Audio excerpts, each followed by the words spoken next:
We're here. Hi, everyone. A little technical difficulty, when you're doing a micro broadcast from high above a COVID closet. These things happen. Something happens at the last minute. You got to make an adjustment, just like the 49ers last weekend. They stunk the first half, made an adjustment, came back and beat.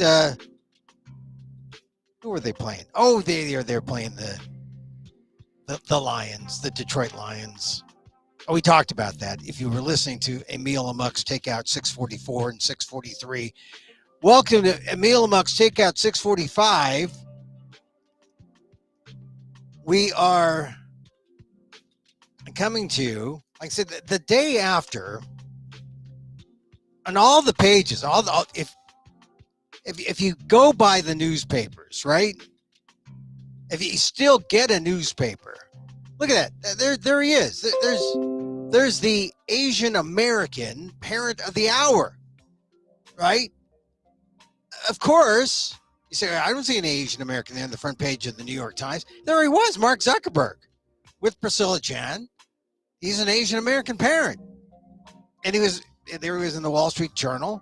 I mean, that was, I have to say, as much as I dislike Josh Hawley, that was a move that maybe Trump acolytes like Elise Stefanik can learn from. I mean, she beat up on the college presidents, but Hawley was pretty masterful in how he got Zuckerberg to get up and apologize. He said, have you fired anyone for all this atrocious behavior or all this stuff that you did to these people behind me?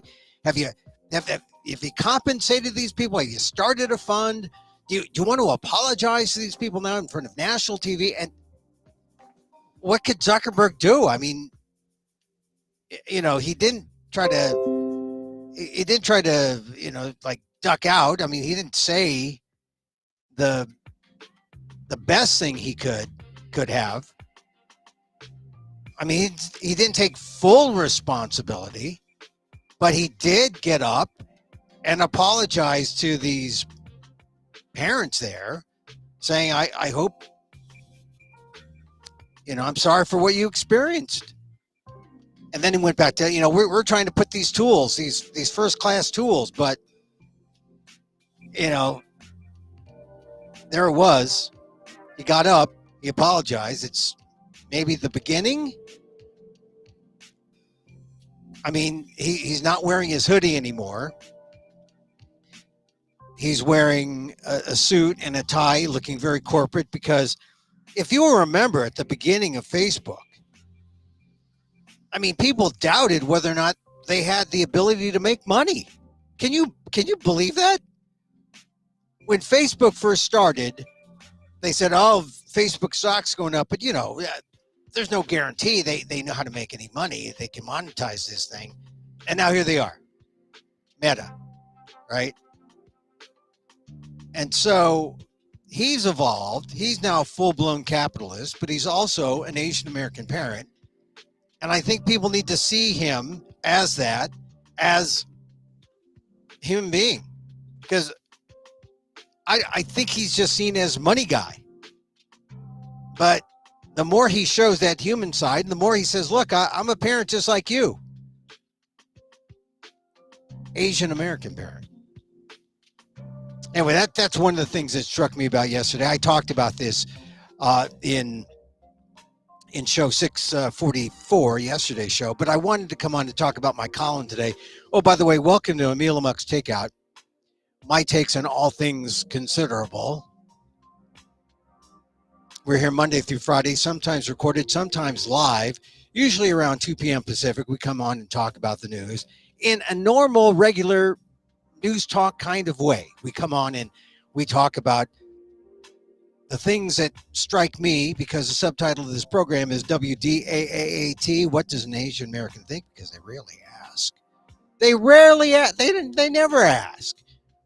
And there was the premier Asian American parent in all the land yesterday. They put them on the front pages of the Wall Street Journal and the New York Times. And of course we have a reaction. Hey, we're people too. And, we get the same spam from people who claim to have thousands of dollars for us, who claim to need help and won't I help them and that kind of thing. We're subject to all that. So I just hope they do something, because the tech companies are going to have to change or shift this idea that they're just a tool and they bear no responsibility, that they are just a platform. We're a platform. People come up and jump and do illegal things, and hey, that's not on us. That's on them. Go after them. Okay, yeah, but you're a platform enabler. That's what's bad. That needs to change. I mean, in the same way, and a lot of people talked about the tobacco companies, the analogy between here are the social media platforms, addictive as they are, they really are more like the cigarette and tobacco companies, addicting people, getting them to use and do strange things, and eventually things that end up in death. They do. There are people who've died. They bought pills laced with fentanyl. They've been, if they haven't been killed, then they have been compromised irreparably by sex traffickers, by pederasts, by pedophiles. Things have got to change. And I'm all for regulation. I'm all for child safety. I'm all for regulating the platforms. And the sooner we get there, the better. But tech observers who have been observing tech from the 90s, the first wave of tech, when Al Gore discovered the internet, and then on through the 2000s, here we are in 2024. How long is it going to take? The last regulation that was put out, they didn't have the means or the tools in which to really regulate the internet. But the last rules that are in place were put in place 28 years ago. We got to do better. We have to do better. All right, so that was just one of the hearings where Asian Americans, my Asian American radar was up because, hey, Asian Americans, we're into tech, we're into all this stuff. But the other hearing that got me yesterday, it's the subject of my ALDEF column, Asian American Legal Defense and Education Fund. Check it out, ALDEF, AALDEF.org/blog. It's the Christopher Wray, his testimony in a congressional hearing. And, this is a China alarm. I mean, he's been making China alarms like every 6 months. He was on 60 Minutes last year. He was, the China, what was it called? The China Project, going after the academics. I mean, he's coming on strong here, full court press. But this alarm was a little different because there was a sense of urgency, and he knew he couldn't come on too strong because he didn't want to come across as a xenophobe, but he wanted to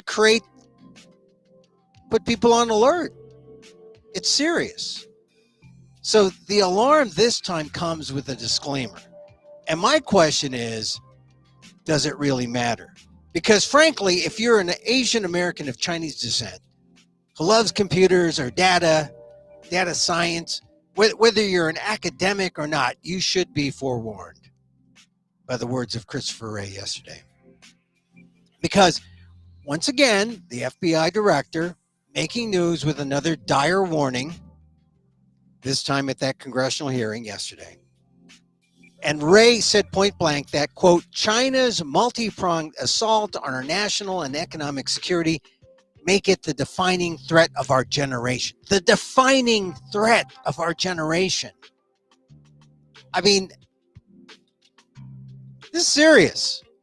Like, move over all those who remember Wen Ho Lee. This is a new generation. It's far more deadly and more serious. No one's looking for just nuclear secrets. It's everything else, high and low. And Ray said the threat is focused on critical infrastructure. It's what makes America function, what makes America run. You know, our water treatment plants, our electrical grid, our oil and natural gas pipelines. Ray said China's hackers are positioning on American infrastructure in preparation to wreak havoc and cause real world harm to American citizens and communities. That's a headline. And you probably saw it in all the news, right? Although it didn't make the news like at the top of the Wall Street Journal like Zuckerberg. Ray wasn't in there because, you know, he said it before, but it was a little different this time. I'm looking at the New York Times. Ray didn't even make top of the fold, right? It's still child safety. Still the picture is Zuckerberg. But if you heard Christopher Ray, it was different, you know? I mean, the headline was out there. If you're Chinese or Asian American, the way you should take the headline, if this is a generational threat, take the headline this way. If you're Chinese or Asian American, you will be looked on with suspicion if you haven't been already. Because let's face it, all nuance is lost in an atmosphere of fear. You know, the truth may prevail. You say, look, they're going to call me a spy. I'm not a spy. The truth may prevail, but only after lengthy legal entanglements, arrests, and court dates. So we got to be blunt here, just like as blunt as Ray was. With this constant messaging from the FBI, the likelihood is high that you will be suspected of some act of espionage. If you're Asian, Asian American, of Chinese descent, all you got to do is ask a Chinese American academic and scientists who've already been subjected to unbearable scrutiny. Ask Franklin Tao, ask Cherry Chen, ask victims of government assumptions over the last few years who've been put through the bureaucratic ringer only to be found harmless and spit out by the system, irreparably harmed. It happens. Franklin Tao, Cherry Chen, they're in the shadows of Wenhu Li, who we should have learned. We should have learned from his case in 1999. Wenhu Li, a landmark victim of racism from the bias he faced at his former workplace as a nuclear scientist at the Los Alamos National Laboratory, to the insensitive coverage of the entire affair by the New York Times that set the tone for more of the same by other mainstream media. That was a graph from one of my many columns that I wrote in Asian Week over 20 years ago, when Lee was the modern Asian American race victim of the highest order. His implication as a spy for the Chinese government raised the issue of race profiling to the highest possible levels of political fear. The end of the world, right? That's what it was about. And that's no overstatement, as I said in one of my columns, which is still available in the Asian Week database, if you're curious. I said, when you talk about alleged espionage involving top secret nuclear warheads, you've just conjured up all the doom and gloom that makes otherwise rational people in high places do irrational things, like seeing a Taiwanese American like Lee and thinking he's likely to sell secrets to Beijing, like arresting that suspect and putting him in solitary confinement for 9 months, as they did to Wenhu Li, like government officials leaking information exclusively to the New York Times with reckless disregard for the suspect's privacy. That in turn led to journalistic sins like printing stories that presumed the worst of the suspect, triggering fear throughout the country among Asian Americans because, as we all know, seeing one spy, seeing them all. I mean, that was happening. This was pre-9/11 stuff. Before Homeland Security started fearing Muslim terrorists, it was the Chinese spy. 1999, 2000, that case falls apart. And we haven't really quite learned the lesson because here we are again, 2024. Right back where we left off with Wenho Lee, a man who ultimately received apologies from the U.S. government, from the New York Times. You know, we just haven't learned that much from the Lee case. Maybe just a little, emphasis on little. Because before Ray went into fear mode this week at that congressional hearing, he made prefatory remarks that unfortunately will be edited out of most of the news clips generated in all media on the hearing. Now, you probably won't see it unless you go to C-SPAN or unless you saw it live like I did. But there was a disclaimer, and that disclaimer is the most important thing. And in case you missed it, here it is.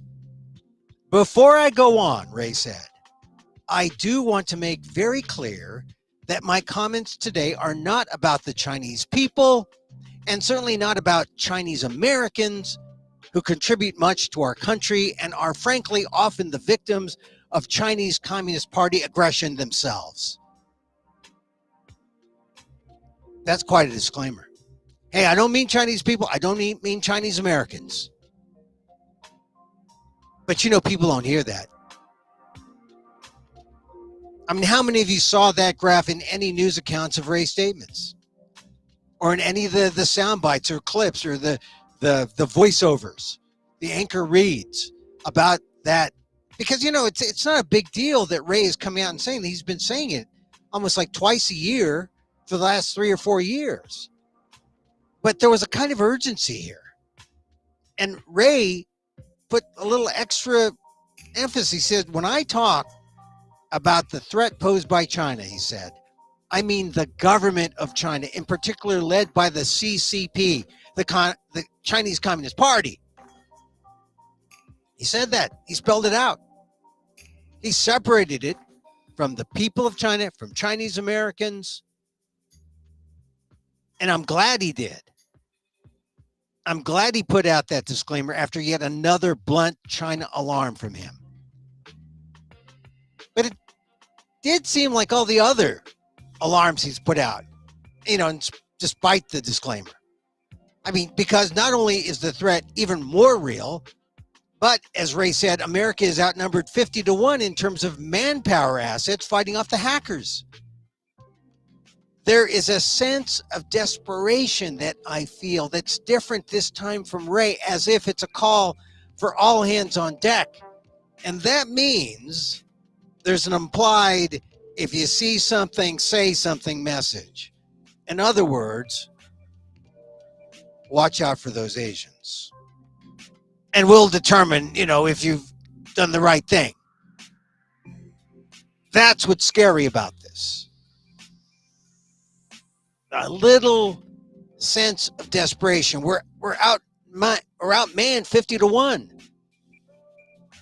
Oh, but what about the disclaimer, Emil? He mentioned the disclaimer. Well, no one will hear the nice preface that he mentioned about the good Chinese Americans and how, you know, Chinese Americans here, they're victimized by the Chinese Communist Party. We're talking about the Chinese government. No. Because he even talked about how people are recruited, they're unwittingly doing work for people that they don't, you know. In fact, I went over the Asian Week database. I wrote a column once about how at the Department of Energy, they realized that sometimes it's not some overt, you know, Chinese Communist Party, you know, attempt to try to get someone in their fold. Sometimes it's an innocent social thing. You don't realize it and it just happens. But back in the 90s, because of the Wenho Lee case, there was a memo put out to workers at the DOE saying, you got to tell us if you're having a relationship with Asians, with people from China, because it all starts out casually and then suddenly you're a spy. I swear. There was a memo saying, watch out. those casual relationships, that's how those nuclear secrets get lost. So, like I said, Christopher Wray came out with the disclaimer yesterday. Good for him. He's finally learning a little bit. Unfortunately, no one will pay attention to this disclaimer. People will listen and they'll only feel the fear and then act the same way they've always acted. You can ask Franklin Tao, you can ask Jerry Chen, you can ask Gwen Ho Lee. And so, as I say in my column, you've all been warned. You've all been warned. It's going to happen. I mean, the xenophobia is rising when Christopher Wray gets up there. At least he said the disclaimer. Is it going to help? I don't know. I hope it does. But I don't think it does. Because, as I said, look at those innocent scientists and academics who've already been put through the ringer and whose lives have been destroyed because of unsubstantiated suspicion. And it's something we lived through. 1999, 2000s, with Gwen Ho Lee, we haven't learned. I know this because I went back to my columns in the Asian Week database. And I said, well, what was I writing when Gwen Ho Lee was doing this? And Gwen Ho Lee did a book, My Country versus Me, which was As Told to Helen Zia, which is a great book in the words of Gwen Ho Lee. But here we are. That book came out 2006, I believe. Here we are 19 years later. I mentioned Gwen Ho Lee. He needs to be an American folk hero.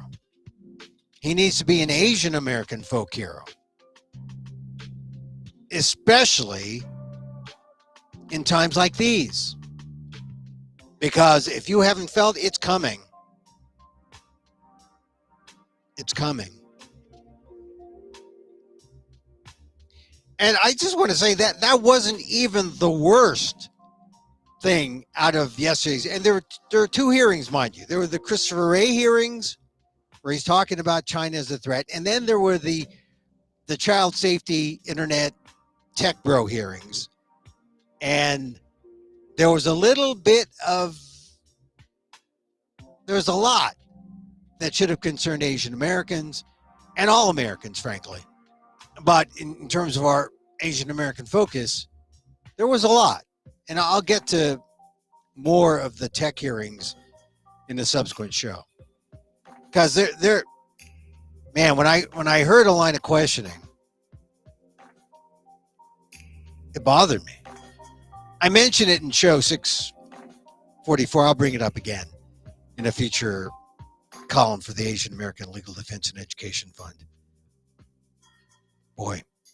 A couple other things I'm looking at. Rodrigo Duterte.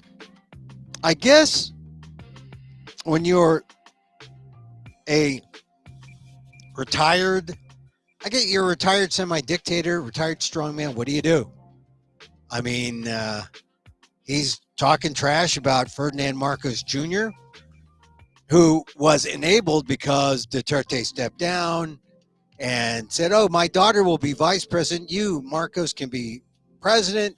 We'll reform your father. People will like you again.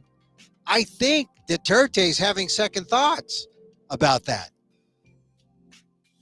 Because there are like multiple snipings where Duterte is saying that Marcos is a drug user, and Marcos Jr. is saying that Duterte is on fentanyl. I mean, it's crazy.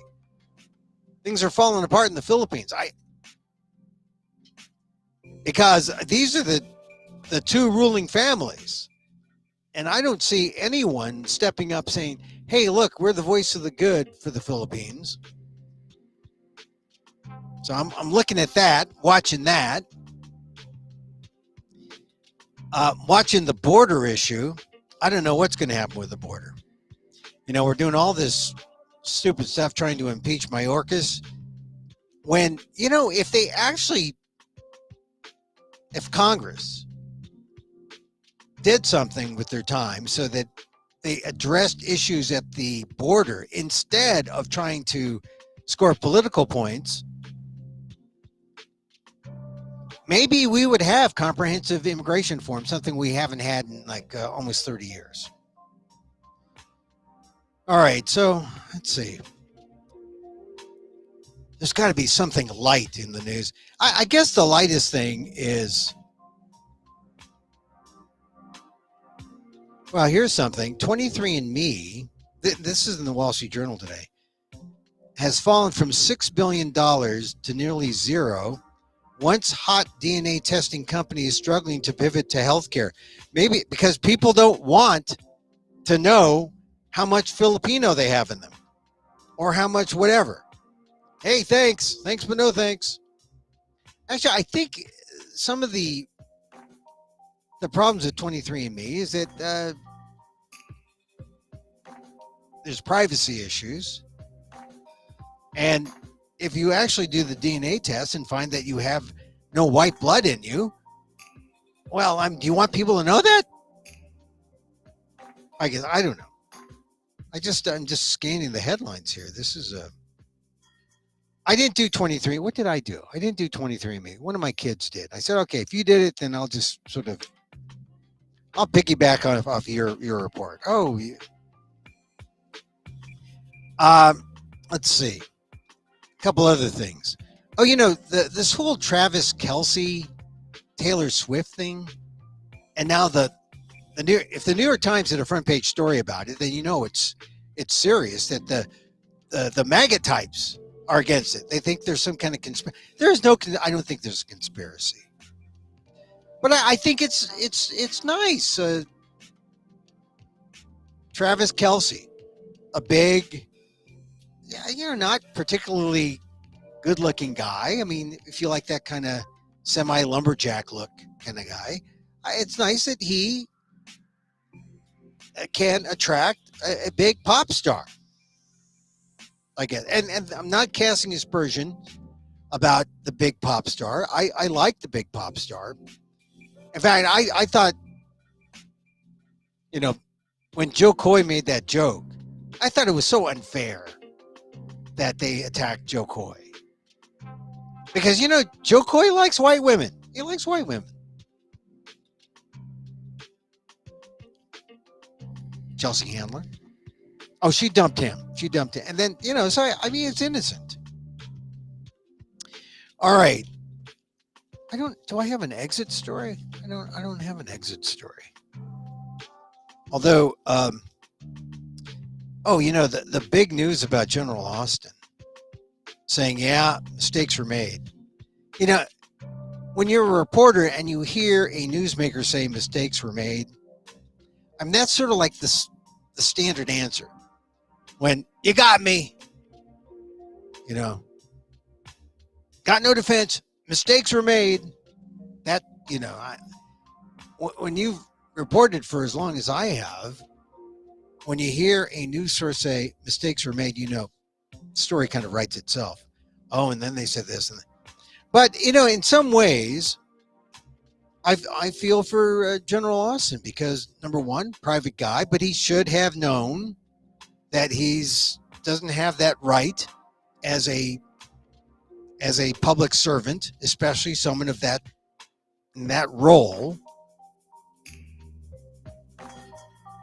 We need to know your health, and when your health is bad and you're compromised health-wise, the nation is compromised. He did say that the country was not, that the protocols were set up and that people were in charge. There was no lapses, but close call, right? And that some people will never let General Austin forget this. They will never let General Austin forget this. All right, we're into February now. February 1st, that means Black History Month.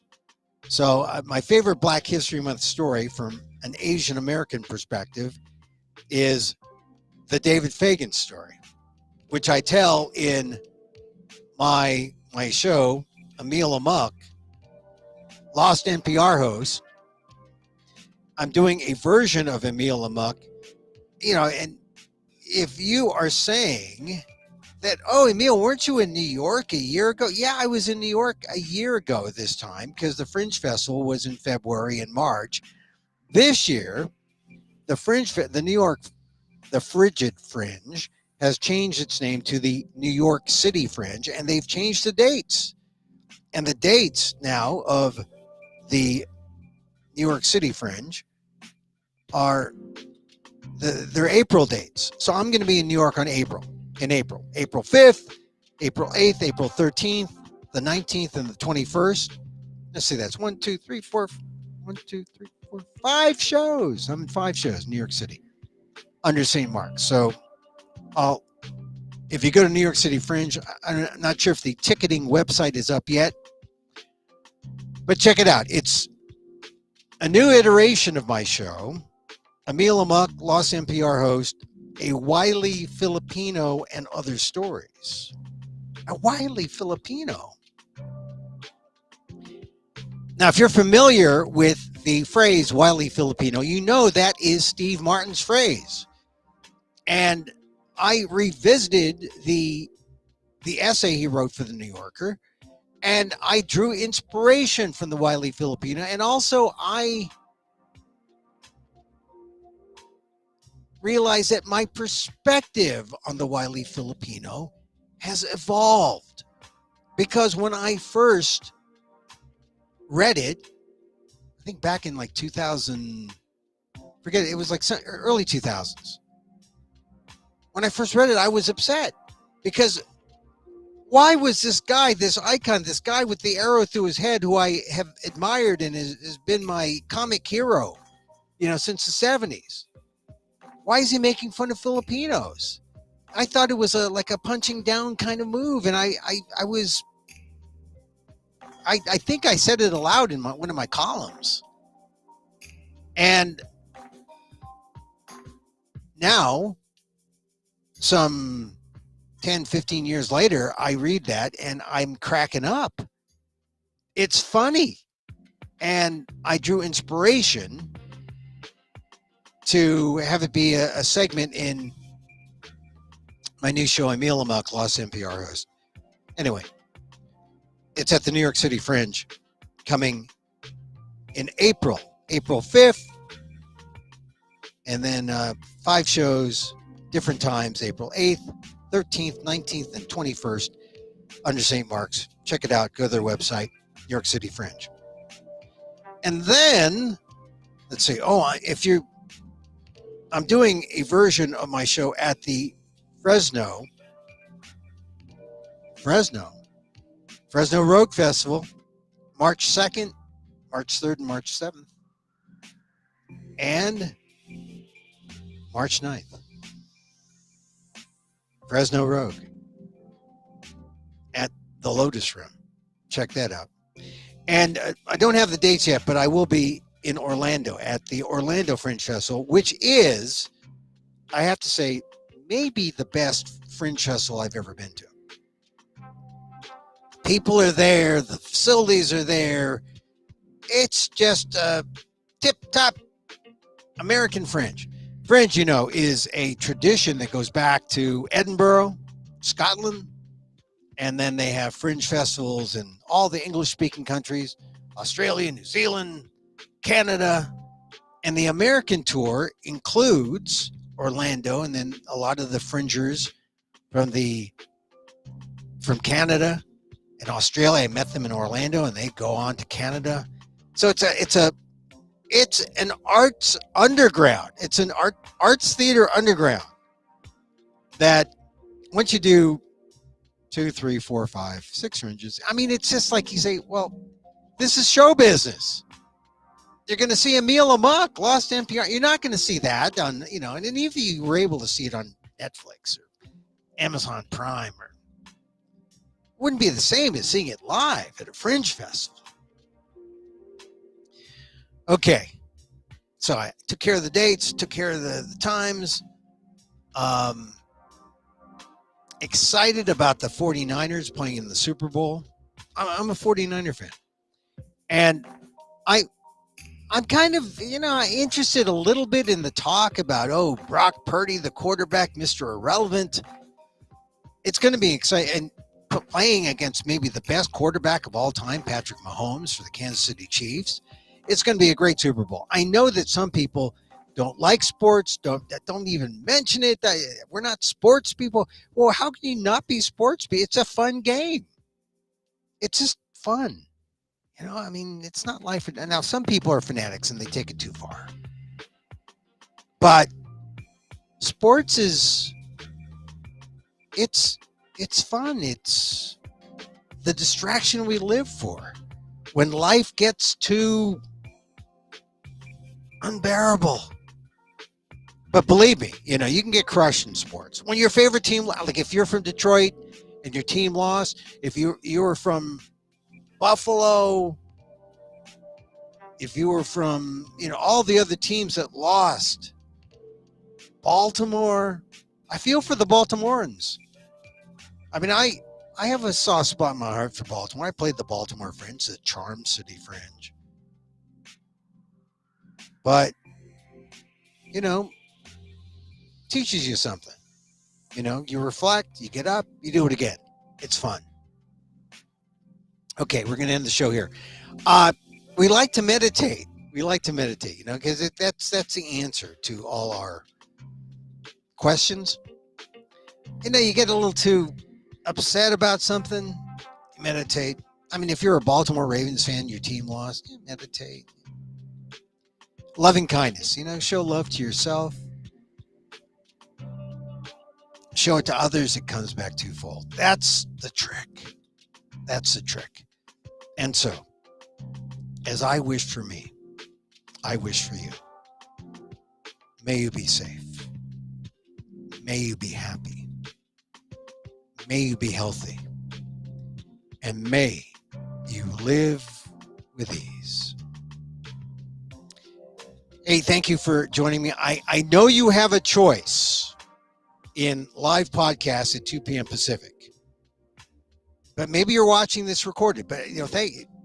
If you missed any or all or part of this, go back, hit that button to reverse 15 seconds, go back to the beginning. You can contact us at amok.com. You can see this show also on YouTube at Emil Amok1, on Twitter at Emil Amok, Facebook, fb.com/EmilGuillermo.media. Thank you for being here. Till next time. I'm Emil.